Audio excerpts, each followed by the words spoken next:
ଭାଇ ହାତରେ ଭଉଣୀ ରାକ୍ଷୀ ବାନ୍ଧି ପାରିବ। ଏହା ଆପଣଙ୍କ ଉପରେ ନିର୍ଭର କରେ ଯେ ଆପଣ ରାକ୍ଷୀ ବନ୍ଧନ ପର୍ବ ପାଳନ କରିବେ ନା ନାହିଁ। ଏବେ ଆସନ୍ତୁ ଜାଣିବା ରାକ୍ଷୀ ବନ୍ଧନର ସଠିକ୍ ତାରିଖ ଓ ଶୁଭ ସମୟ ବିଷୟରେ।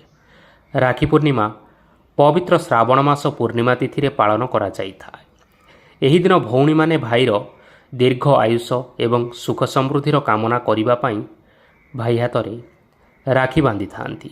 ଏହି ବର୍ଷ ରାକ୍ଷୀ ପୂର୍ଣ୍ଣିମାର ତିଥି 19 ଅଗଷ୍ଟ ସକାଳ 3:04 ଆରମ୍ଭ ହେବ ଏବଂ ରାତ୍ରି 11:55 ପର୍ଯ୍ୟନ୍ତ ରହିବ। ତେଣୁ ଆସନ୍ତାକାଲି 19 ଅଗଷ୍ଟ ସୋମବାର ଦିନ ରାକ୍ଷୀ ବନ୍ଧନ ପର୍ବ ପାଳନ କରାଯିବ। ଜ୍ୟୋତିଷ ଶାସ୍ତ୍ର ଅନୁସାରେ 19 ତାରିଖ ଦିନ ମଧ୍ୟାହ୍ନ 1:30 ପର୍ଯ୍ୟନ୍ତ ଭଦ୍ରାକାଳ ଲାଗି ରହିବ।